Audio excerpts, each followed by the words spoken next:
Sean bienvenidos a la primera entrevista de la tercera temporada, ya empezando el 2022. Estamos empezando el 2022 con una entrevista muy especial. La última entrevista fue hacia la maestra Cristina Terrazas. Hoy tenemos aquí a su hijo, a Ricardo.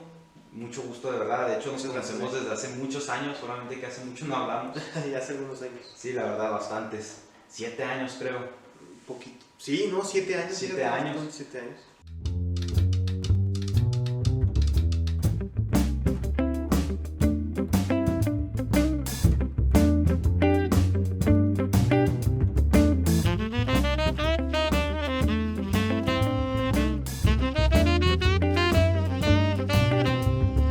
Y la verdad yo en ese entonces no sabía que le gustaba tanto la música, pero lo he visto en shows, he ido a conciertos que ni siquiera sabía que le ibas a parecer. Supe que ahí estaba cuando vi a la maestra y me dice, mi hijo estaba acá. Yo, no manches. Y me sentí bastante bien al saber que un compañero de la primaria Muchas gracias. está en este mundo del arte y bastante arte, la verdad. Gracias. Ricardo, si gustas presentarte. Bueno, pues mi nombre es Ricardo Iván Guzmán Terrazas. Tengo 19 años, casi 20, por ahí andamos. Soy cornista, instrumentista y por otra parte soy director de orquesta en formación. Ok. Platícame, ¿cómo empezó este deseo, esta atracción hacia el mundo de la música, especialmente de orquesta? Híjole, pues yo creo, desde muy pequeño en mi casa siempre se escuchó música de la época clásica o del romanticismo, ¿no? Yo recuerdo mi infancia con música de Beethoven o con música de Mozart, Chopin. Tenía como muy marcada la música, siempre me llamó mucho la atención, pero digamos que fue hasta los 8 años. Mi mamá precisamente trabajaba en una casa de cultura, de donde ella trabaja, y había una orquesta que siempre que iba yo le acompañaba, pues, obviamente no el hijo que acompaña a su mamá al trabajo, ¿no? Claro. Y yo bien chiquito, estoy hablando de unos 6, 7 años más o menos. Y yo veía que la orquesta tocaba, que iban los chavos mucho más grandes que yo, ¿no? Y los maestros. Y una vez se acercó conmigo un maestro, que fue el que, pues ahora sí que me inició en esto del mundo de la música, y te puedo decir quien me dio la oportunidad, la primera oportunidad de mi vida en esto. Porque no tendrían por qué, digo, era una escuela de música dirigida a chavos de 14, 15 años que estaban estudiando en la preparatoria. No tenía ningún compromiso de enseñarme a mí, sino que este maestro, Martín Rangel Villegas, en paz descanse, se acerca a mí y me dice, ¿te gustaría tocar un instrumento? Obviamente para mí la ilusión más grande, ¿no? Y ver el mundo y la infinidad de instrumentos que tenían. Recuerdo que me mostró uno por uno, me dijo, mira, esta es la flauta transversal, este es el oboe, este es la trompeta, bueno, todos los instrumentos de aliento. El maestro era instrumentista de aliento. Y lo primero que vi, lo más grande que vi así, fue lo que me llamó la atención, la tuba. Okay. Así la tuba de banda sinfónica, orquesta sinfónica grande, pesada. Y me dijo, no Ricardo, estás muy chiquito, está muy pesada para ti. Y obviamente hay tubas que son para niños más chiquitos, pero no contaban con ella. Me dijo, pero mira, te voy a enseñar algo. Saca un instrumento que, si a mí me preguntas por qué lo escogí, es por cómo brillaba y por cómo daba vueltas, porque ni siquiera lo escuché, la verdad, te voy a ser sincero, okay. Ni siquiera lo escuché. Es el corno francés, que es el instrumento que me ha acompañado toda mi vida. Y lo empecé a descubrir porque el maestro era trombonista. Él tocó el corno para enseñarme y irme guiando, ¿no? Mira, estas son las notas, las posiciones, me enseñó a leer desde el principio la música, las piezas. Recuerdo muy bien que duré mucho tiempo para poder encontrar las posiciones, o sea, para podérmelas aprender. Y también hubo un tiempo en que me decepcioné mucho del instrumento, estoy hablando que estaba también muy pequeño, había pasado un año desde que había iniciado, y me desilusionó mucho el hecho de que no podía sacar bien el sonido, o que me ponía el maestro a leer un método y no progresaba. Y el maestro también como que se empezó a desesperar, o sea, decía a frustrarse, pues porque este chavo no está progresando. Sí. Y ya no iba con las mismas ganas que al principio, te voy a ser sincero, o sea, ya era de, tengo que ir a la orquesta, tengo que ir al corno, ¿no? y por algo no salían las cosas, sino que una vez el instrumento tiene muchas partes tubulares que se pueden, nosotros le llamamos bombas, entonces puedes ir sacándolas para limpiarlas, sacarles la saliva que se acumula, pues tú las volteas y las sacas, ¿no? Y un día, sacando la saliva, limpiándole todo el rollo junto con el maestro, me dice, a ver, espérame tantito, Ricardo. Y una bomba que estaba del lado izquierdo la cambió al derecho. Dijo, toca. Y empecé a tocar.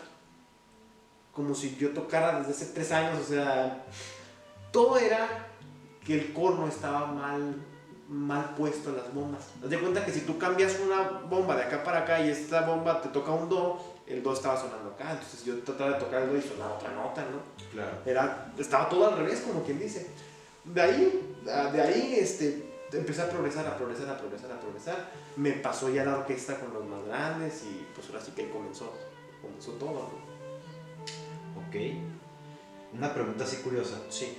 Eso que me acabas de decir de las bombas que pueden estar volteadas, Sí. ¿es prácticamente un error como de fábrica o así hay músicos que las acomodan diferentes? No. O sea, el instrumento tiene una estructura y se debe respetar siempre la estructura porque si no, no va a sonar. Entonces, más bien esa ocasión, ocurrió que a lo mejor un chavo agarró el instrumento, las cambió y nunca nadie se dio cuenta. Es lo más probable. O a lo mejor hasta yo, de mi no saber, pues las volteé y ni cuenta me di. La verdad nadie supo. Pero el instrumento por tanto tiene su estructura, no se puede cambiar. No es como que diga, a mí me gusta más acá que acá. No se puede. No se puede. No se puede. Ok. Y cuéntame, ¿qué fue lo primero, qué consideras que fue el primer aspecto o el primer aprendizaje para el lugar a donde has llegado? Así que esto fue lo primero que aprendí y gracias a ello he llegado a donde estoy. Híjole, yo creo que lo primero que hay que tener en la carrera de la música muy en cuenta es la paciencia y la tolerancia a la frustración también. Porque yo cuando empecé a estudiar el instrumento, me di cuenta que era un instrumento que me iba a llevar mucho tiempo entenderlo. Todos los instrumentos tienen su ciencia, ¿no? Todos los instrumentos son complicados en algún punto. A lo mejor hay gente, yo siempre he dicho, hay gente que nace más talentosa que otra. Hay gente que a lo mejor ya nace tocando porque lo lleva en sus genes, no sé. O hay gente como a mí, por ejemplo, que me ha costado mucho. O sea, sacar, hablando del instrumento, me ha costado muchísimo, mucho. Porque pasa el tiempo y te puedo decir que todos los días que tocas aprendes algo nuevo. Todos los días. A lo mejor dices, no, mi ataque es mucho mejor hoy que el de ayer porque hice esto. O sea, es cuestión de irte analizando. Pero también ha habido momentos, sinceramente, que puedes decir han sido muy frustrantes. De que tengo, por ejemplo, un examen, un recital en la universidad, tienes que sacar el material para tal día y no te sale. Y es una frustración. O sea, hay días buenos y días malos. Claro. Para serte sincero. Y otra pregunta así curiosa que me acaba de salir. ¿Es el único instrumento que practicas o hay otros que te han llamado la atención? Me llaman mucho la atención otros instrumentos, pero como te digo, no he tenido el tiempo de decir, voy a aprender bien otro. Porque me ha tomado mucho. Sí. Y ahora con la dirección de orquesta, que es otra cosa, no por aparte, porque el corno es mi herramienta para la dirección de orquesta, podríamos decirlo así. Ahora me he adentrado un poco al piano, a aprender el piano, porque un director, bueno, debe tener las bases, a lo mejor no el conocimiento de un concertista, ¿no? Pero a lo mejor las bases de lo que es el piano.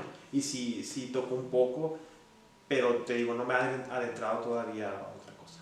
Explícame eso, que el instrumento que tocas es la base para la dirección. Mira, no que sea la base. La dirección de orquesta es un mundo que engloba muchos aspectos y muchas cosas. El corno, por ejemplo, te podría decir que para la dirección de orquesta, cuando tú diriges, el director de orquesta no es como que abra su closet y saque su instrumento. Digo, no abro mi closet y tengo a la orquesta allá adentro. Claro. No puedo practicar siempre cuando yo quiera con ella. El director de orquesta no es... Mucha gente dice, pues ¿cómo ensayan los directores? No, ponen un disco antes o ahora ponen una grabación de YouTube. Pues sí, digo, puede funcionar. Realmente, como te decía ahorita, el piano es una gran herramienta, porque en el piano, como nosotros tenemos una cosa que se llama score o guión del director, como le quieran llamar, donde vienen toda la instrumentación dividida, ¿no? Por ejemplo, La instrumentación normalmente es flauta, oboes, clarinetes, fagot, y luego metales, y luego percusión, y luego cuerda, ¿no? Y nosotros podemos decir, bueno, voy a estudiar la voz del violín, y no toco el violín, entonces toco en el piano la voz del violín. O la voz del corno, hay un solo en el corno, entonces lo toco.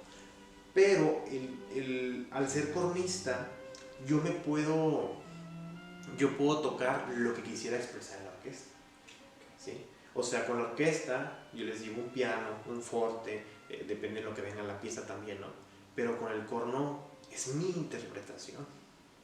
Entonces puedes hacer una maravilla de cosas que a lo mejor con orquesta es más complicado, porque si no eres director titulado en una orquesta, o como te digo, no tienes una orquesta a la mano, pues se vuelve muy tedioso, más cuando uno es estudiante que no tiene la posibilidad de estar estudiando con orquesta a diario. Claro. Otra pregunta así que me llamó mucho la atención. Bueno, yo no sé mucho de este mundo de orquesta, de hecho no sé nada, yo sé más de otro tipo de música, pero orquesta no tengo ni idea. Dices que el director tiene enfrente divididas cada parte de la orquesta. No sé cómo vaya a sonar esta pregunta, pero ¿cómo le haces para identificar todo al mismo tiempo y luego estar dirigiendo? Porque eso sí, no sé cuál sea la técnica que se use. Bueno, mira, el director dentro de sus estudios debe tener un estudio que se llama orquestación, en donde debes de conocer los instrumentos. No hay que confundir aquí, porque nos podrían decir muchas personas o muchos músicos a lo mejor que el director tiene que saber tocar todos los instrumentos. Imagínate, yo te digo que el corno me ha llevado toda la vida a aprenderlo y me zumba por entenderlo, por comprenderlo, por interpretarlo. Te podría decir que sería casi imposible, o si no es que imposible, tocar todos los instrumentos en la orquesta. Okay. Imagínate cello, contrabajo, violín, la percusión, los timbales, el xilófono, los alientos, las trompetas, el trombón. Digo, nunca acabarías. Claro. Para serte sincero, necesitarías 20 vidas para poder estudiarlos por completo. Entonces el estudio de la orquestación nos lleva a fondo a comprender el instrumento cómo es, cómo es la estructura de un violín, cuáles son sus partes. También uno como director necesita saber hasta qué exigirle al instrumentista, ¿no? Por ejemplo, yo tengo a los violines de este lado. Violines, necesito que toquen un fortísimo, pero ¿hasta qué forte puede tocar un violín? Entonces en el estudio de la orquestación sé qué puede hacer un instrumentista, hasta dónde puede llegar y qué no puede hacer. Hasta dónde le puedo exigir yo. Okay. Esa es una parte.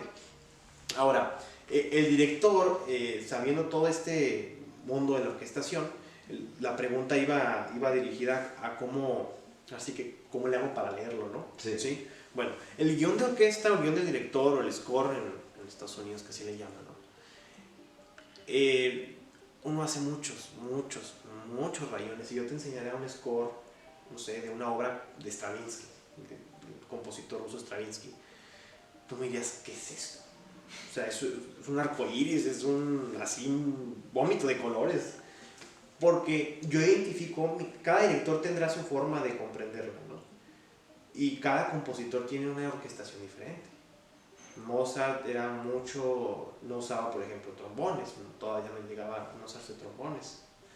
Entonces, te puedo llegar a decir que cada compositor tiene su orquestación diferente. Entonces, no te podría decir, no, es que hay que leerla así, ¿no?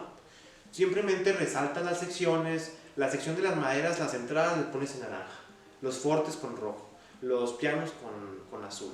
Hay gente que a lo mejor nada más usa dos colores, yo uso muchos. Yo soy muy visual, entonces me gusta mucho rayar para entradas. Por ejemplo, la otra vez estaba dirigiendo un concierto y tenía que dar las entradas al coro. Lo que hago es poner así con un número gigante. Este compás es el 3, faltan 2 y luego faltan 1. Entonces ya nomás volteé a ver el coro, 3, 2, 1 y dar la entrada. Okay. Porque a lo mejor a veces las cuentas de los músicos son muchas. Y a lo mejor sí pueden contar, ¿no? Pero el director tiene que ser ese apoyo, esa herramienta de decirles. Y aparte es un medio de confianza. Imagínate que tú estás tocando la flauta y viene un solo súper complicado, que el director te voltea a ver con la seguridad que necesitas. Ahí vas tú. Te da una seguridad, una certeza de que vas a entrar. A lo mejor tú llevas tu cuenta, pero no estás seguro si tu cuenta va bien. Ah, ok. Todo un mundo entonces. Es todo un mundo por comprender.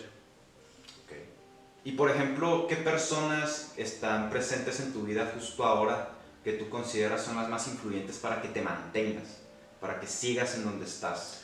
¿En qué sentido influyentes? ¿Te refieres a gente que me haya formado, gente que admire, o a gente que en este momento me esté enseñando o me esté guiando hacia nuevos proyectos? No sé qué te refieres.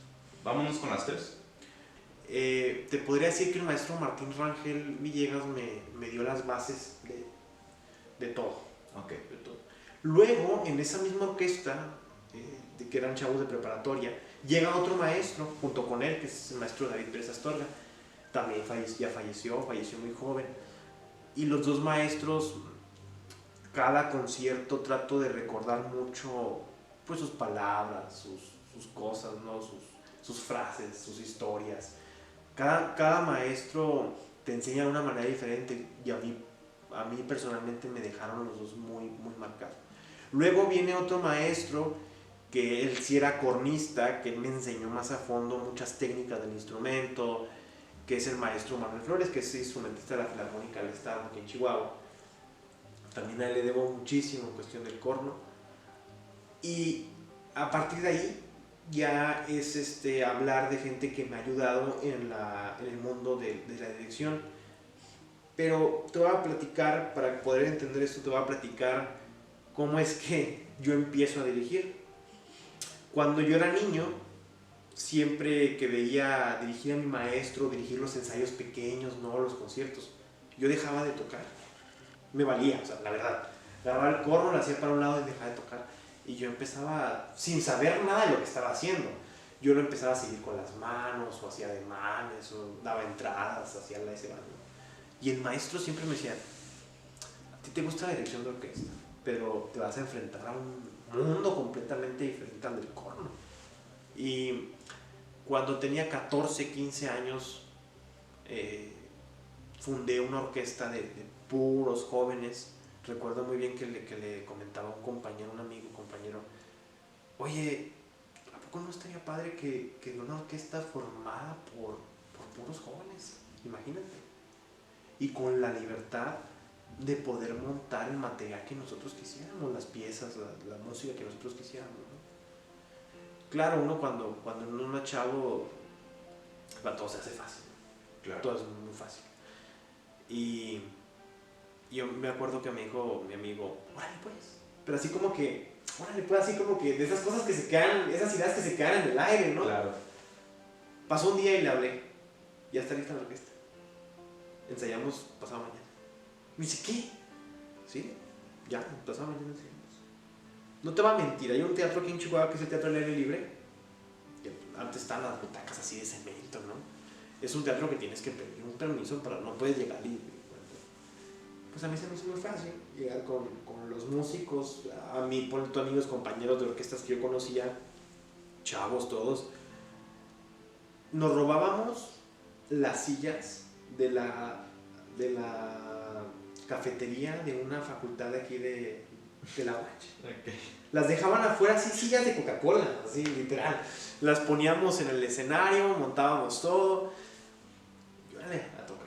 Me recuerdo mucho que el primer ensayo tocamos la marcha de Radetzky de Strauss. Y para mí era muy impresionante decir, órale, estoy haciendo que una orquesta suene sin la noción de dirección. O sea, yo no sabía dirigir. Yo marcaba, 1, 2, 1, 2, y entras tú, y entras tú. Pero la noción musical aquí estaba. O sea, siempre estaba. A partir de ahí me fui preparando más individualmente, leyendo, tomando masterclass, dirigiendo, ¿no? Y me fui involucrando más en cuestiones de dirección. De hecho, te puedo decir que dejé un poquito al lado el instrumento un rato. Uh-huh. Y se empezaban a dar conciertos. Nada más que el problema aquí es que, bueno, yo era muy joven, entonces organizaba los conciertos, pero no nomás era lo musical, era conseguir el lugar, conseguir fondos para poder hacer el concierto. A veces no había nada de fondos, o sea, ok, échenle compañeros, 15, 20 pesos para las carpetas, conseguir los arreglos, hacer los arreglos, conseguir, por ejemplo, hay lugares donde te dicen, no, necesitas un permiso de protección civil para poder llevar a cabo el concierto aquí. Yo no sé hasta la fecha cómo le hacía a mis 15 y 16 años para que la gente me hiciera caso. Porque imagínate que un chavito llega a Protección Civil, un permiso para dar el concierto. Sí. Y claro que te verán como tonto. ¿Qué quiere? Y pues no sé cómo le hacía, pero los conciertos salían bien. O sea, y muchos chavos de ahora amigos míos estuvieron ahí conmigo tocando y se los agradezco mucho. Porque tanto hicimos una hermandad muy bonita, una familia muy bonita, que ya ahorita unos están estudiando en Monterrey, otros están estudiando en Morelia, otros no se dedicaron a la música, están estudiando otras cosas, ¿no? Pero hicimos una hermandad muy bonita y sobre todo hicimos música, o sea, que es lo más importante. Y a mí ellos me dieron la oportunidad de dirigirlos sabiendo que yo no sabía dirigir. Y ahí comenzó todo. A partir de ahí, bueno, vienen clases maestras, vienen concursos, vienen concursos para entrar en bandas sinfónicas en Puebla.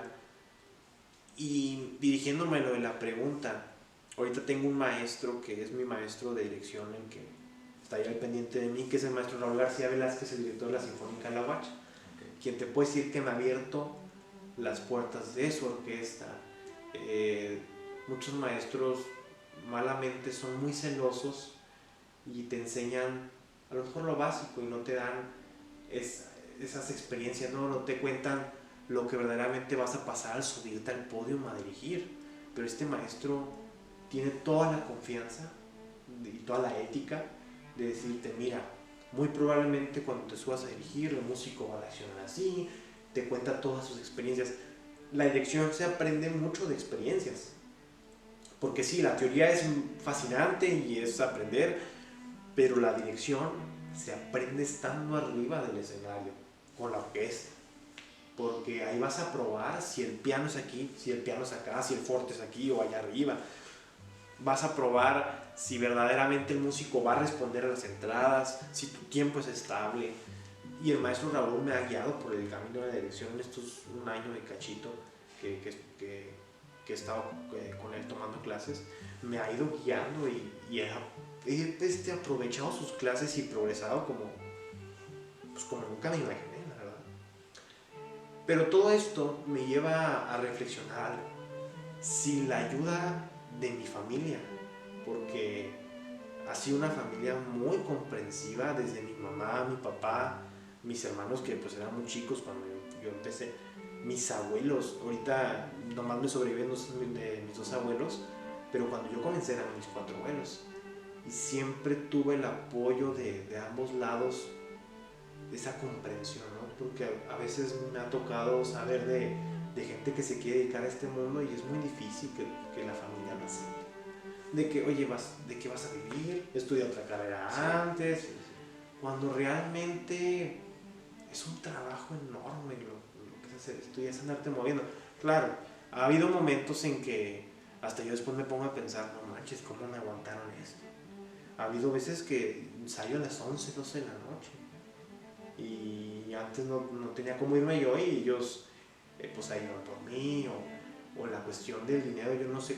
Yo hasta la fecha le digo a mi mamá, por ejemplo, ¿cómo es que a mis 14 años me dejaste viajar solo a Puebla? Llegar al aeropuerto de México, bajar, ir a Puebla.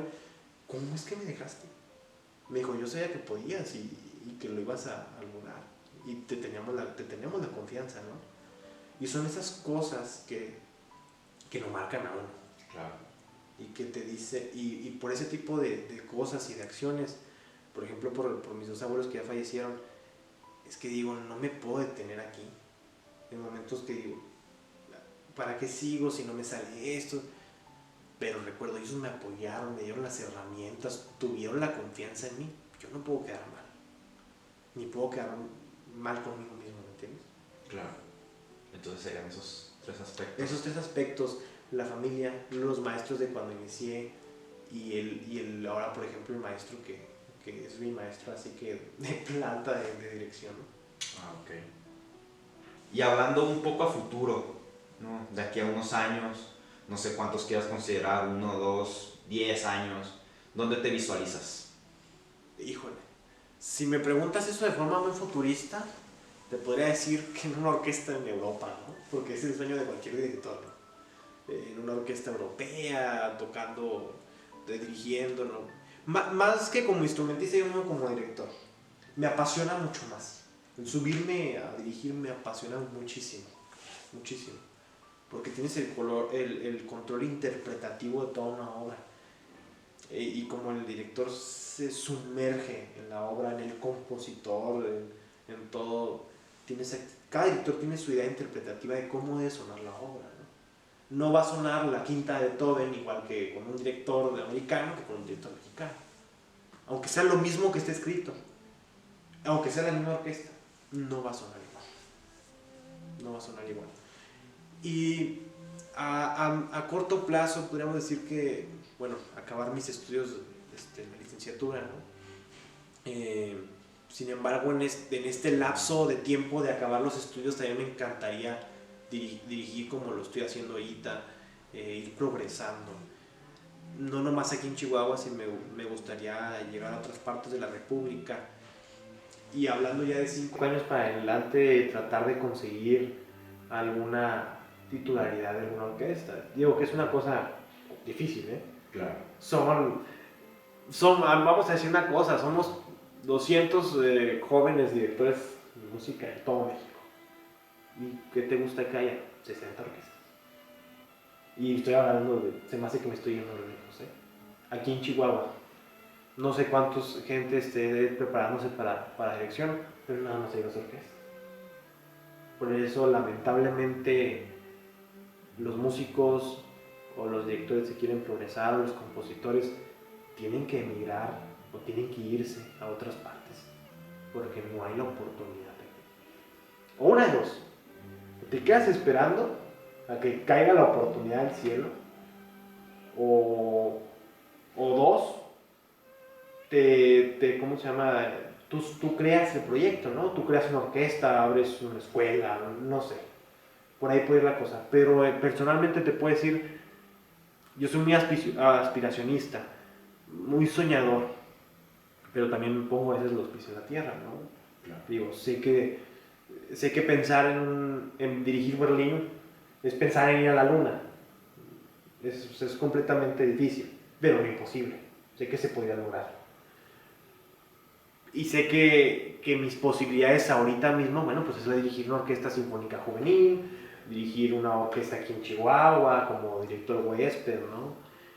O a lo mejor, ¿por qué no? Una orquesta sinfónica en alguna parte de la República. Pero hay que picar piedra, hay que moverse, hay que buscar contactos. Y sabes que hay una cosa muy importante, hay que estudiar mucho. Así que yo siempre he dicho, el director es como el médico. El médico siempre tiene que estar preparándose día con día, el director también, porque hay que entender una cosa, las personas que tenemos enfrente no son máquinas. No son máquinas a las que podemos estar programando y diciéndoles, aquí vas a tocar fuerte, aquí vas a tocar piano, aquí es más rápido, aquí es más lento. No, son personas que sienten. Y personas con las que te vas a enfrentar a diferentes caracteres. Ahora, no estamos hablando de 5 personas. Si hablamos de una orquesta sinfónica, podemos hablar de 60, 90 personas. También tienes que tener un liderazgo. Y tienes que tener un control. Antes el director de orquesta era muy estigmatizado porque era una persona muy autoritaria, incluso cruel. Una persona gritona, prepotente, machista incluso. Ahorita el tiempo ha cambiado. Y ahorita el liderazgo es una persona que también comprende, ¿no? Que es humana. Sí, claro. Sí. No un tirano. No es un tirano, exactamente. Entonces todo el mundo también ha cambiado, todos los músicos han cambiado, todas las orquestas han cambiado. En Viena, por ejemplo, no hace mucho que se empezaron a aceptar mujeres, es una orquesta completamente de hombres. Apenas están integrando, hay una fagotista, me parece, que es mujer. Y te digo, hemos ido evolucionando. Pero aquí en México nos hemos quedado muy atrás, hay muy pocas orquestas, y son cosas que con el tiempo, espero yo, se van a ir mejorando, ¿no? Y va a haber más oportunidades con ellos. Okay. De hecho, un pequeño entre comentario y pregunta. El tema de dar clases, en tu opinión, ¿crees que aquí, digamos en Chihuahua, no nos vamos a ir a nivel nacional? Porque si te soy honesto, yo no sé cómo funciona el resto de la República, he vivido aquí toda mi vida. El tema de las clases de más profesores en este mundo de la orquesta, ¿qué tan necesario, qué tan urgente crees que sea Mira, no estamos hablando de que no haya maestros. Hay muchos maestros y gente muy preparada. Pero vámonos a la Facultad de Bellas Artes, aquí en la Universidad de aquí de Chihuahua. No hay ninguna licenciatura en dirección de orquesta. Ninguna. Vamos al conservatorio, no hay. Vamos a Ciudad de México, no hay. Y créeme que lo he buscado. Vamos a Guadalajara, vamos a Monterrey, no hay. Ahora he visto escuelas que tienen la licenciatura en dirección, pero el maestro que la imparte jamás ha dirigido una orquesta. Entonces, ¿cómo me va a dar dirección de orquesta si jamás ha estado frente a una orquesta, ¿no? Maestros de violín, de cello, conozco excelentes maestros, excelentes personas, entregadas a su profesión, entregadas a sus alumnos, pero no tienen dónde dar clase. Porque te digo, es muy poco la matrícula de maestros que hay. Así, mínima, mínima. Ahora, año con año sale gente de Bellas Artes, preparada. ¿A qué puede aspirar la gente de Bellas Artes si las orquestas están llenas, si nomás hay dos? Si no hay otra orquesta, no hay otros horizontes. No me voy a ir muy lejos. Bueno, perdón, me voy a ir muy lejos. En Europa, en Viena, si tú quieres escuchar música barroca, hay una orquesta para música barroca. Si quieres escuchar música del clasicismo, de Mozart o de otros compositores, hay una orquesta para eso. Si quieres escuchar música música contemporánea con alguna orquesta, hay una orquesta contemporánea. Hay un comité que dice, este día tienes concierto tú, este día tienes concierto tú y este día tienes concierto tú, para que el público pueda las tres cosas o el público pueda escoger. Bueno, yo esta semana se me antoja ir a ver barroco, quiero ir a escuchar a Bach, quiero escuchar Vivaldi, ¿no? Pero a mí no me gusta el barroco, yo quiero escuchar romanticismo, quiero escuchar Beethoven, vas a escuchar Beethoven. Entonces te fijas cómo entre ellos mismos se ponen de acuerdo y no dejan morir la cultura. Aquí en cambio es completamente diferente. Aquí a veces ponen las mismas de sinfonía incluso que en un lado que en otro. Faltan oportunidades, falta visión, falta alguien que diga, mira, no alguien, porque también podemos hablar mucho y podemos criticar mucho y no hacer nada. Y es una cosa que a mí me desespera mucho. Te puedo comentar que a lo mejor con esa orquesta que te platicaba que hice de joven junto con otros 15 jóvenes, fue un parteaguas a lo mejor. Yo pienso que fue un parteaguas para que otros jóvenes se interesaran en el mundo de la orquesta, sobre todo niños. Trabajábamos mucho con programas para casas hogares, Y una vez se me acercó un niño y me dice, a mí un día me gustaría dirigir. Y que con un niño de los 25 que estaban sentados viendo la orquesta, que te diga eso, pues ya marcaste a alguien, ya tienes esa idea aquí, así como aquel maestro me dijo, ¿te interesa tocar? Y ya a partir de ahí marcaste a ese niño y esa idea ya no se le va a ir. O sea, ya a partir de ahí no se le va a ir. Y para mí es algo súper importante, ¿no? Y la educación musical debe de empezar desde abajo, desde los niños. Desde enseñar a leer una partitura a los niños, a llevar el ritmo, poco a poco, ¿no? Hay muchos métodos de enseñanza. Aquí hay muchas orquestas juveniles infantiles. El problema es que nuestra música de orquesta o música académica está muy estigmatizada. Tú le preguntas a un niño, ¿quieres una orquesta? No, qué aburrido. O sea, no tocan reggaetón, qué aburrido, ¿no? O sea, porque sí, es la verdad. Y está muy estigmatizada porque, ok, la música que le llaman clásica no es clásica. La música clásica es sí, pues que sí existe, es la música clásica de un periodo de clasicismo. Sí. Es la música académica, si le llamamos así, o música de orquesta, o música de cámara, como le quieran llamar. Pero no toda la música que interpretamos nosotros es lenta, triste, melancólica. No, hay música esplendorosa. Escuchen Strauss, escuchen Beethoven, la energía que representa Beethoven al inicio de sus sinfonías, cómo va progresando en cada movimiento. Escuchen Mozart, que funciona mucho para cuando uno está estudiando, para estimulación de varias cosas. O sea, hay para todo, para todos los gustos. Así como hay ahorita miles de géneros nuevos, la música de orquesta, la música de cámara, también tiene los suyos. Y no tienes que estar casado con uno. Hay una variedad gigante. Yo les puedo asegurar que cuando van a entrar a una orquesta no les ponen eso, les ponen música popular tocada en orquesta, ¿sí? Entonces, digo, ojalá que los jóvenes y los niños de ahora se interesaran más. Y tenemos otro factor muy importante, que es la pandemia. No. ¿Sí? Sí. En todo esto que va la pandemia, las escuelas de música no pararon, pero sí dejaron de promocionarse, o sea, niños dejaron de enterarse de esto y dejaron de entrar. Porque personalmente te lo puedo decir, estudiar música en línea es completamente complicado, o sea, o casi imposible.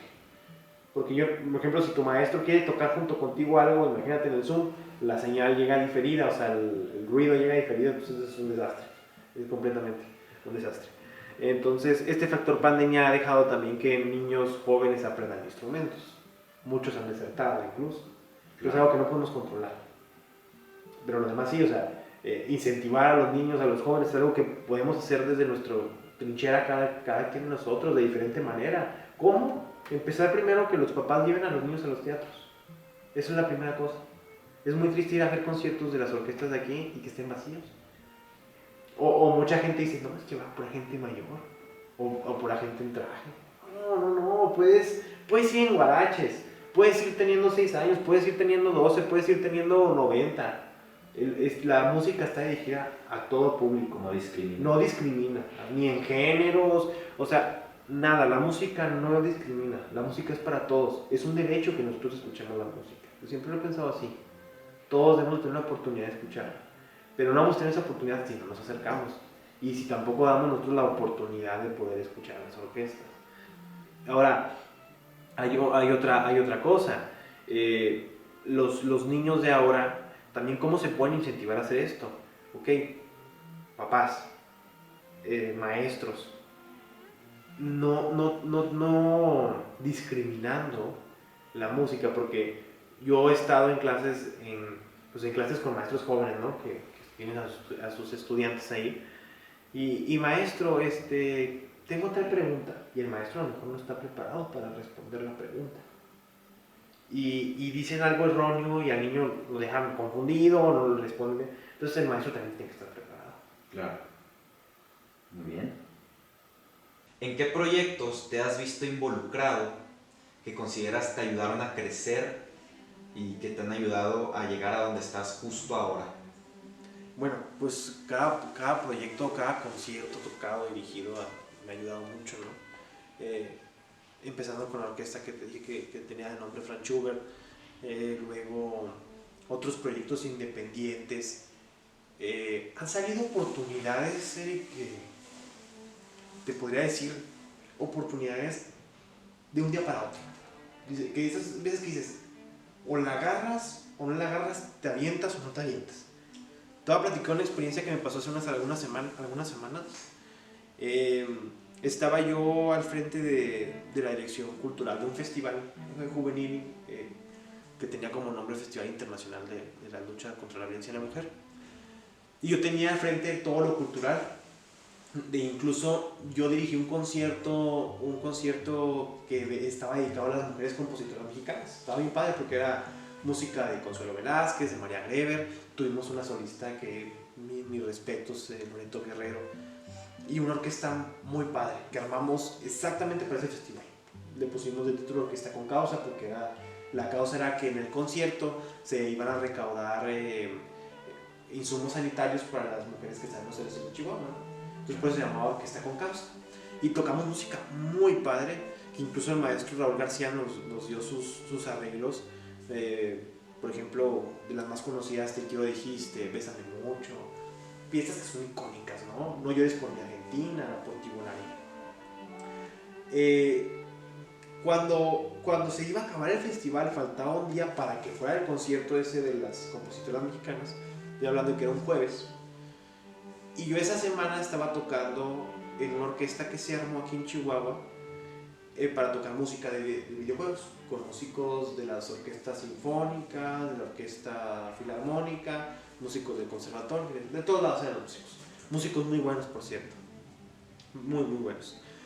Y yo ese jueves ya no teníamos ensayos en la orquesta de los videojuegos, yo estaba tocando el coro, o sea, yo iba como cornista. Y ese jueves me hablan por teléfono, contesto y me dicen, oye, ¿qué tal, maestro? Te habla tal persona, quisiera hablar contigo. El director por tales causas no va a poder dirigir el concierto. Y yo pensé que me hablaba para decirme, ¿sabes qué? Se canceló el concierto, no va al concierto, bueno, le vamos a pagar los ensayos, algo así, ¿no? Resulta que no, me dice, queremos ver si tú puedes dirigir el concierto. Yo hubiera dicho luego que sí, si faltaba una semana para el concierto, faltaba un ensayo y el concierto al día siguiente. O sea, era así. Así luego, y dirías tú, el repertorio no era nada sencillo, o sea, el repertorio donde lleva mucha métrica rítmica, donde la música de juegos es muy sistemática, ¿no? Claro. Donkey Kong, o sea, piezas muy emblemáticas de los juegos, pero que, y como la misma gente la conoce, tiene que ser muy exacto el tempo, la métrica, la rítmica. Y pues la verdad le dije, pues, ¿sabes qué? Déjame pensarlo, ¿no? Y ahorita te comento, te hablo y te comento, ¿no? Y la verdad, una persona muy cercana a mí me dijo, mira, las oportunidades nada más aparecen una vez en la vida. Y si a lo mejor la dejas, vas a decir, pues ahí estaba la oportunidad, ¿no? Yo no he tenido el acercamiento con músicos de la Filarmónica, por ejemplo. Esta fue mi primera vez con ellos. Con músicos de la Sinfónica ya he tenido la gran oportunidad. El concierto fue aquí en el Teatro de los Héroes. Pues pasan las horas y digo, bueno, va, le hablé. ¿Sabes qué? Mira, me lo va a aventar. Le digo, nos vemos mañana en el ensayo, como ya le pregunté cuestiones técnicas, ¿no? De los músicos, de las piezas. Era mucho repertorio y le dije, ¿sabes qué? Quitamos esto, ponemos esto. O sea, lo vi así como dedicando en los 2 días que tenía la oportunidad de estudiarle, leerlas, como te digo, hacer mis garabatos, mis marcas, que son un gran apoyo. O sea, todas esas marcas que hago son un gran apoyo a la hora del concierto.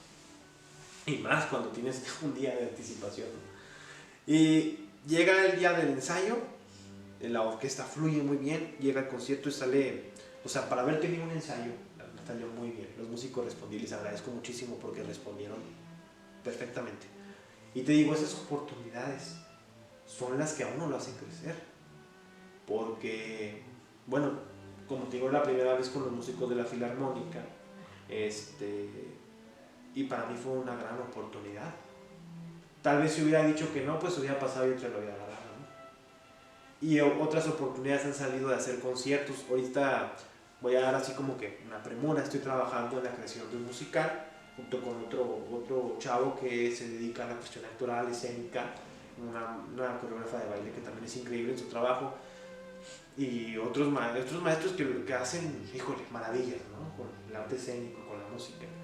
Y estamos trabajando en conjunto una idea que a mí se me ocurrió desde hace tiempo, que nomás te voy a decir, no quiero revelar ni el nombre ni nada porque no puedo, pero engloba las películas que han marcado la historia del cine, los soundtracks, bueno, hasta te voy a decir, ya no te voy a decir todo. Sí, pero es algo fascinante, y estamos trabajando con él, esperemos que el año que entra ya lo podamos estrenar en algún teatro de aquí de Chihuahua. Y bueno, pues son esos proyectos que marcan. Okay. ¿Cuál me dirías que sería la sensación o sentimiento, como tú quieras decirlo, al momento de estar en el escenario, ¿no? Presentando pues todo lo que te preparaste, el talento, o sea, cómo se siente? O sea, es muy diferente la noción de haber ensayado, de haberse preparado, pero el momento presente de estar ahí, ¿cuál es la sensación que te invade? Qué buena pregunta, Fíjate que al principio, cuando uno empieza, es como un nudo en el estómago cuando sale así, como que, ay, caray, ¿no? Así de, podría pasar cualquier cosa. Porque en ti cabe mucha responsabilidad, mucha responsabilidad.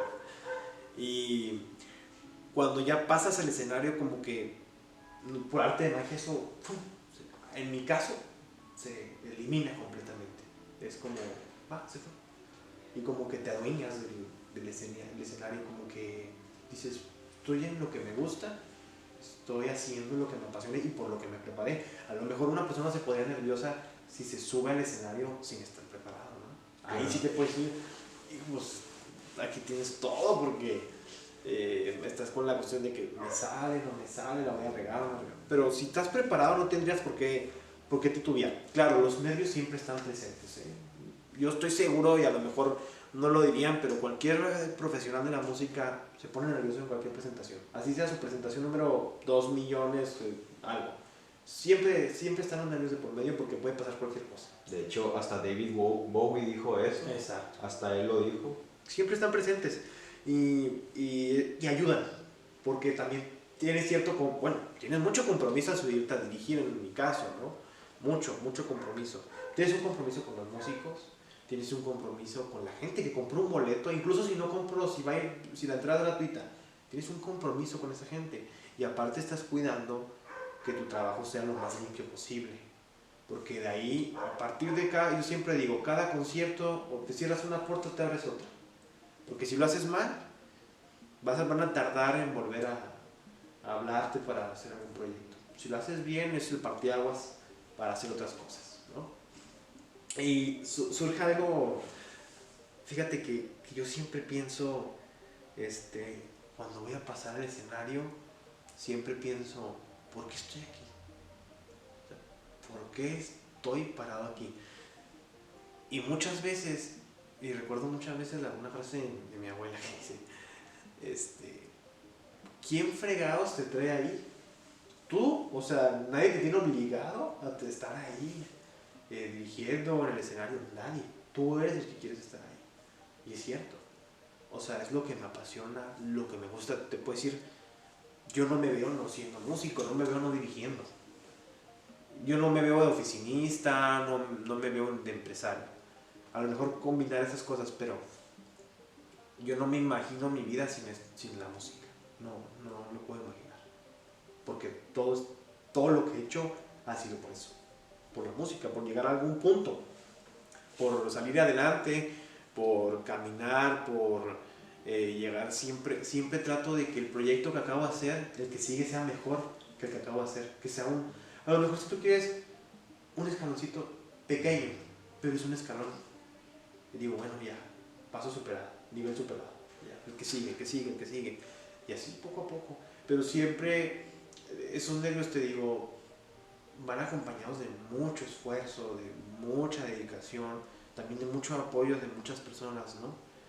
También a veces está difícil. Y hay bueno, en mi caso, yo digo que yo tengo un problema. Yo soy tan apasionado que si tú ahorita me propones dirigir 4 o 5 conciertos en una semana, te voy a decir que sí. Porque me encanta. Y está mal. O sea, al pasar de los años he aprendido que hay que decir que no. Porque el que mucho abarca poco aprieta. ¿Cómo dicen? El que mucho abarca poco aprieta. Porque no puede uno hacer todo bien. Entonces, lo haces un concierto a la semana que va a salir excelente, fascinante, o haces 5 que van a salir más o menos o van a salir mal, ¿no? Entonces yo prefiero dirigir uno que salga bien y trabajar por uno que salga excelente. Entonces digo, híjole, los nervios siempre están presentes, pero también está esa cosita que dice, estoy aquí porque me apasiona, porque me gusta y porque es lo que quiero. Y eso es en lo que estás pensando. Y eso estoy pensando. Y también estoy pensando en aquellas personas que me apoyaron, como te comentaba al principio. Estoy pensando en esas personas. Yo siempre le dedico el concierto a alguien en mi cabeza, no lo digo nada, pero recientemente, por ejemplo, falleció mi abuelo y te puedo decir que los últimos conciertos que he hecho, incluso te voy a platicar una experiencia. Estaba grabando y no sabe nadie porque pues hay gente que a lo mejor ve la entrevista y me vio cuando lo hice. Estaba grabando una audición para entrar a la Orquesta de las Américas como director, o sea, no como director de la Orquesta de las Américas, haz de cuenta que eres como el discípulo del director general, vamos a decirlo así. Y estaba grabando una audición para eso. Y le pedí al maestro Raúl García que se me haga la oportunidad de dirigir con algunos maestros instrumentistas de la Sinfónica, ¿no? Y yo le hablé con cada uno de ellos, les pregunté con el solista, y me dijeron que sí, que no había ningún problema, me dieron la oportunidad y les agradezco muchísimo. Te digo, esto de mi abuelo es muy reciente, es hace meses. Yo estaba súper apegado a mi abuelo, yo conviví mucho con él, te puedo decir que es mi segundo papá, ¿no? O sea, mi abuelo era todo para mí. Sí. Y esa vez dirigiendo, pues es de la música de Vivaldi, lo recuerdo muy bien. Y de esas veces que uno se apasiona tanto que hasta cierra los ojos. Y la verdad no estaba nervioso, pero digo, es una audición para Orquesta de las Américas, tiene que salir muy bien. Y desde que me subí al escenario dije, así, me acuerdo que hice así, abuelo, échame la mano, dije, échame la mano. Y ya me subí a dirigir, ¿no? Y recuerdo muy bien que en una parte cerré los ojos, ni siquiera vi si estaba marcando, o sea, no me preocupé por nada. Cerré los ojos, me dejé llevar y recuerdo así perfectamente, tú ponle que era una ilusión, que era, no sé. Vi a mi abuelo sentado así como si estuviera frente de mí y viéndome así como que lo estás haciendo bien. Me bajé y así claro que las lágrimas, ¿no? Pero son esas cosas que a uno no se le olvidan. Y te digo, esos últimos conciertos, he tratado de decir, ahí va por ti, abuelo. Este es tuyo, y este es tuyo, y así. Esas personas que uno quiere tanto y que tanto me apoyaron. Okay. Es algo muy especial todo eso. Es algo muy especial y si a eso le sumas la energía, porque en la música hay mucha energía, ¿no? En una orquesta hay muchas energías. Y si a eso le sumas que traes tú a lo mejor tu melancolía o el cariño que tienes a esa persona, y aparte le sumas la energía de la pieza, de la composición, es una serie de sentimientos. Por eso te digo, la música es un mundo de maravillas, de colores, de sonoridades que ojalá que todos pudieran descubrir, ¿no? Claro. Y hasta la fecha de hoy, ¿cuáles consideras que son las dificultades principales que has tenido? Bueno, híjole, pues son muchas. Te digo que hay que lidiar con muchas cosas como la tolerancia a la frustración, que es una de ellas, la ansiedad. Ahora con la pandemia, la ansiedad, híjole. Porque yo soy una persona, incluso te voy a decir algo, cuando yo inicié en la música desde pequeño, mi familia era de tenerme karate, básquetbol, natación. O sea, yo iba a todo, o sea, te puedo decir que si hubiera una actividad de 11 a 12 de la noche, me tenían ahí, porque yo tenía hiperactividad al 1000, o sea, yo no podía estar sin hacer nada porque, pues, no sé qué hacía, pero les gustaba tenerme ocupado. Entonces, ahora con la pandemia, imagínate, encerrado, sin poder dirigir, sin poder tocar, yo decía, ok, voy a agarrar el instrumento, voy a tocar estas escalas, voy a agarrar el instrumento. ¿Y para qué estoy enseñando? O sea, no tengo ningún concierto, no tengo ningún recital, ¿para qué estoy ensayando? A mucha gente, a muchos amigos, por ejemplo, la pandemia les sirvió para progresar muchísimo en su instrumento porque se quedaron solos con su instrumento, avanzaron.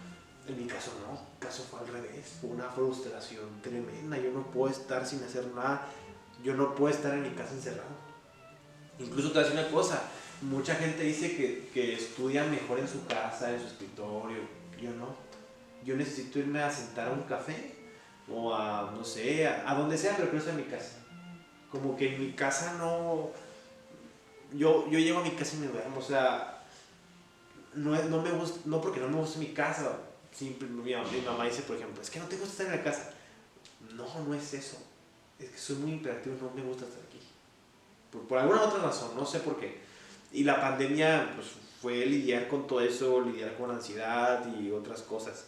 Yo seguí estudiando dirección en instrumento, pero fue complicado. Y una de las cosas con las que más he batallado también es con el encontrar, por ejemplo, un lugar en donde hubiera la licenciatura que yo quería. En el caso, yo estuve buscando, cuando entré a la universidad, estuve buscando licenciaturas en todas partes. Yo buscaba una licenciatura que diría tal cual, licenciatura en dirección orquestal. No encontré ninguna en México. Fui a Ciudad de México, el conservatorio no tenía, no sé por qué. El Conservatorio Nacional, que es así como que, el Conservatorio Nacional no tenía dirección orquestal. La Oliñolist, pues estuve buscando en varias partes. Pues total no encontré. Encuentro en Zacatecas la licenciatura en dirección orquestal, licenciatura en música, así, tal cual. Okay. Pero dice licenciatura en música, énfasis en instrumento. Pero aparte, lo padre de ahí es que llevas la dirección de orquesta como una materia. Y dije, bueno, Mientras que busco algo, voy a entrar aquí. Sigo en búsqueda, si alguien sabe, o sea, yo sigo en búsqueda de una licenciatura en dirección aquí en México. Me he topado con que en otras partes hay la posibilidad, sin embargo los recursos que uno necesita para poder ir a otro país es muy complicado. Imagínate, bueno, aquí uno gana en pesos, ¿no? Pero trata de irte a otra parte, que no digo que sea imposible, pero trata de irte a otra parte fuera del país y es convertirlo a dólares, a euros, pues es carísimo, ¿no? Aún así te den la beca del lugar a donde vas a estudiar, pues te falta pagar la renta del lugar, la comida, el transporte, o sea, son muchas cosas. Y te topas con ese lado de la economía y te topas con que en México no hay las oportunidades y con que conseguir trabajo en dirección es muy complicado, con que conseguir trabajo como instrumentista no hay porque están ocupados todos los lugares y son esas trabas y a mí me desespera mucho. Por eso a veces digo, ok, no encuentro dónde dirigir, no encuentro dónde tocar, yo organizo mi concierto, yo organizo mi orquesta, porque es la única forma de estar actualizado dirigiendo. Y es la única. ¿Qué pasa con un doctor, por ejemplo, que no opera después de 2 meses? Pues pierde condición, ¿no? Entonces yo siempre trato de por lo menos dirigir cada 2 meses o algo y no quedarme atrás en el aprendizaje. Y otra cosa con la que me he topado es con las críticas de las demás personas dentro de la misma familia, ¿no? Hay gente a lo mejor que dirá, es que, ¿por qué no te dedicas a otra cosa? O sea, si no te va bien, si no te va bien económicamente, hay otras carreras. Pero no se ponen a pensar que uno es por lo que ha trabajado, por lo que le apasiona, en lo que le gusta. Y no se ponen a pensar en todo lo que hay detrás, sino simplemente en el dinero, en lo monetario. Cuando hay cosas mucho más importantes. Es muy triste ver gente que trabaja en algo que no le gusta.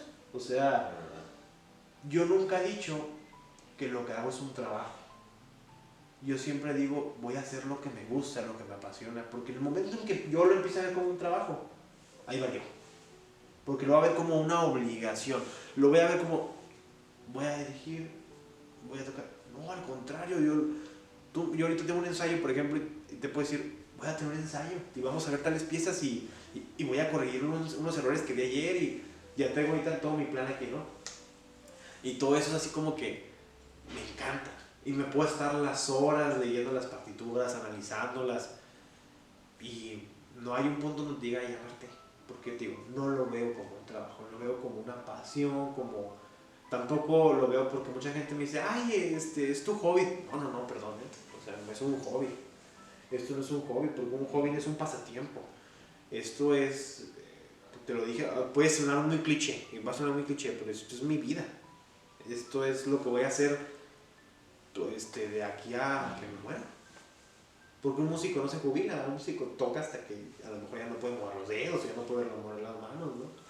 Incluso hay cosas muy peculiares, por ejemplo, músicos que tienen Alzheimer, le pones un piano enfrente y lo primero que haces es tocar, sin saber qué onda, porque eso no se va, o sea, esto está aquí. Háblame un poco de tu disciplina diaria, semanal, mensual, pero ¿cuál es tu disciplina? ¿Qué haces? ¿Cómo llevas? ¿Cuál es tu estructura de disciplina? Ok, mi estructura de disciplina, te lo voy a decir así como más o menos es un día común para mí, ¿no? Me levanto sí, casi siempre me levanto muy temprano. Soy una persona que duerme muy poco, muy poco. Me levanto, lo primero que hago es desayunar, ¿no? Normalmente dedico un rato a escuchar música. Y yo, para serte sincero, casi siempre escucho música de los grandes compositores o bien escucho música, me gusta mucho el jazz, me gusta mucho el blues y me dedico un tiempo a relajarme, a escuchar o a leer también. Luego normalmente yo soy mucho de visitar a mis abuelos. Ese es un lugar donde encuentro mucha paz, en la casa de mis abuelos, por ejemplo. Hay un órgano y a mí me gusta mucho tocar en el cuarto donde hay el órgano, o toco el instrumento o me pongo a analizar las partituras. Pero hay un punto muy importante, cuando puedo, por lo menos unas 2 veces a la semana, paso la tarde en un café, te digo, cualquier café, o sea, más el café Lox, o sea, pero o en una biblioteca, donde sea, y me pongo ahí a hacer mis anotaciones o o analizar alguna partitura, disfruto mucho una cosa que es bajarlos, gracias a las tecnologías, ¿no? Encuentras tú en internet los manuscritos de los compositores, por ejemplo, el manuscrito de la cuarta de Beethoven, de la tercera, ¿no? De la pastoral, por ejemplo, y tú lo encuentras y analizo mucho la escritura de qué es lo que querían interpretar, porque en las versiones de ahora, en las versiones que están editadas ahora, hay muchos errores o hay cosas que se omiten por alguna razón y me gusta mucho analizarlos. Y también otra cosa que disfruto mucho es analizar las cartas que mandaban antes. Hay cartas que quedaron plasmadas, por ejemplo, que no sé, Beethoven le mandó a tal persona cuando compuso tal, o cuando un conde le pidió a Beethoven que escribiera una obra, cosas por el estilo. Me gusta mucho leerlas, traducirlas, leerlas. Por otro lado también procuro leer un libro, no por semanas, depende así que del gusto que traiga, ¿no? por la lectura. A veces en una semana me aviento uno, o dos, cada 2 semanas me aviento uno, o sea, dependiendo, ¿no? Cómo esté el tiempo, cómo estén las actividades. Pero a la semana tengo una clase con mi maestro de dirección, que te puedo decir es el día que más me gusta, porque todo lo que hice en la semana es especialmente para llevar ese trabajo con el maestro. El maestro me dice, ok, pues, analizaste esto, ok, vamos a analizar técnica, vamos a checar esto en el piano. O sea, engloba, como te dije, muchas cosas. Y todo lo que construí en la semana va a ese día. Okay. O si hay algún proyecto, la preparación de un proyecto a veces es completamente diferente. Si te hablo de cómo preparo un ensayo, por ejemplo, ahorita te digo que tengo uno, el primer ensayo trato mucho de correr todas las obras, independientemente de cómo salga. No paro, una tras otra, paro a menos que de plano se escuche muy mal, ¿no? Y luego, si en ese ensayo hay oportunidad de corregir los detalles, yo voy haciendo mis anotaciones o, por ejemplo, ahorita, ya traigo ahorita mis correcciones de lo que quiero revisar. Porque hay una cosa que hay que aprender uno cuando está en esto de la lección, a no parar tanto, a ser muy concreto, a no divagar, ok, tuve este ensayo, corrimos esto. ¿Qué salió mal y qué salió bien? Entonces tú haces como un recuento, como una autoevaluación tuya y como una coevaluación de toda la orquesta, de saber qué vas a revisar, para no llegar y ser así como que vamos a ver otra vez toda la hora y vamos a parar aquí, y se vuelve muy tedioso, muy cansado tanto para los músicos como para uno. Y de otra forma, como yo lo hago, o sea, llegas al ensayo, yo ya tengo una planeación total de cómo va a fluir el ensayo, cómo lo va a llevar, y así, ok, violines, vamos a realizar tal compás, chelos, vamos a realizar tal, ok, todos, el tutti, como le llamamos, vamos a realizar todos este pasaje, pero nada, son 4 compases. Ahora sí, vamos a correr toda la obra. Sale completamente. Y así me voy, claro, hay obras que tienen dificultades más grandes que otras, obviamente. Pero lleva toda una planeación, una disciplina de ensayo. Okay. Esta pregunta de cierta manera me da mucha curiosidad. Bueno, no curiosidad, me motiva mucho este tipo de preguntas. ¿Cómo te sientes justo en este momento al haber llegado aquí, en a la hora, todo lo que has logrado? ¿Cómo se siente estar aquí? Me siento muy satisfecho, me siento muy contento, volteo hacia atrás y digo, yo otra vez le comentaba a mi novia, le decía, ¿te acuerdas cuando te decía, oye, ojalá pudiera elegir esto, ojalá pudiera elegir esto, ojalá pudiera hacer esto? Y ahora digo, wow, ya lo pude hacer, y como te comentaba o sea, es un plan así como que despacio, escalón por escalón, poco a poco, pero también me siento con muchísima hambre, muchísimas ganas de poder dirigir, de poder tocar, de continuar. O sea, me siento si tú me preguntas esto, híjole, me imagino muchas cosas, me imagino dirigiendo tal cosa, tengo muchas ganas de dirigir una sinfonía de Beethoven, pero me siento muy contento, o sea, me siento muy contento con el trabajo realizado hasta ahora, muy satisfecho.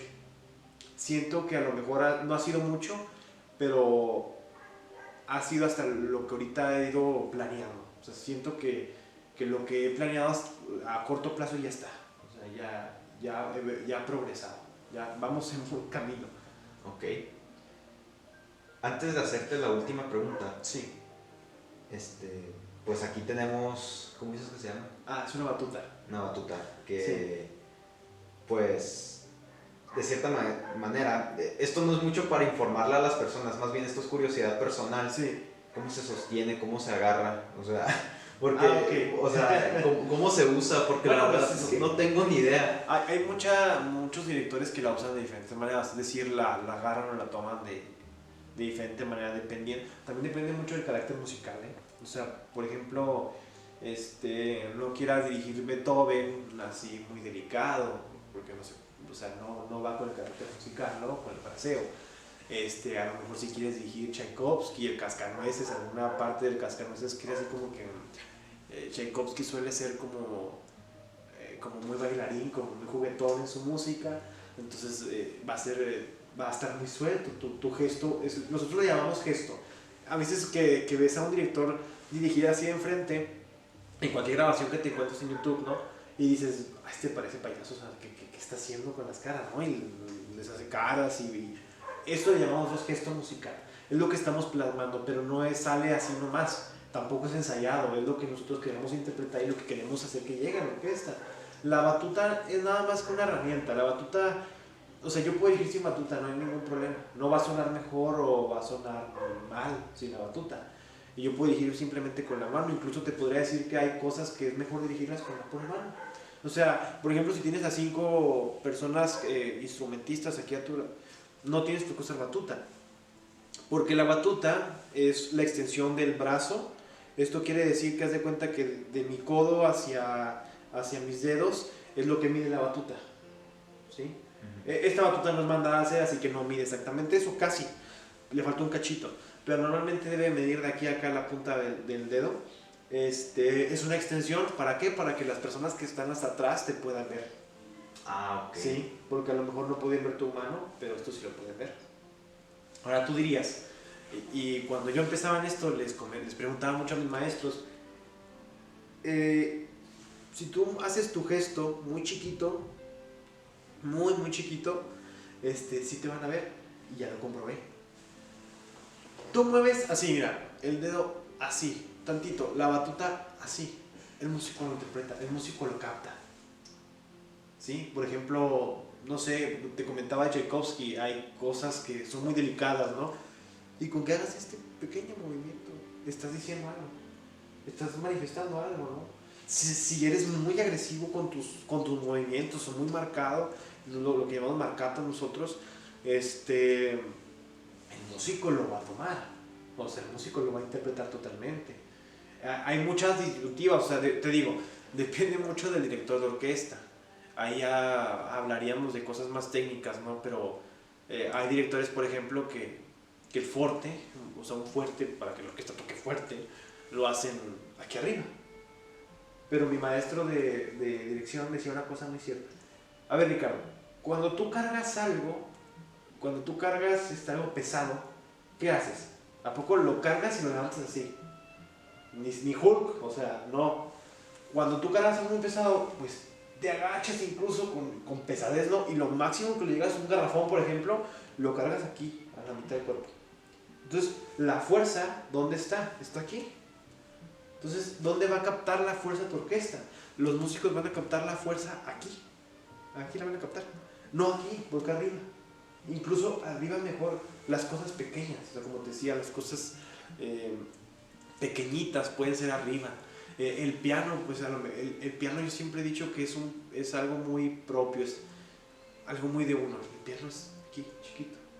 ¿Sí? Y el forte es aquí, grande, fuerte, ¿no? Ahora, hay música que a lo mejor es muy corta, nosotros llamamos staccato, ¿no? Muy staccato, pero es fuerte. Entonces lo vas a hacer pequeño, pero a la vez vas a mostrar fuerza.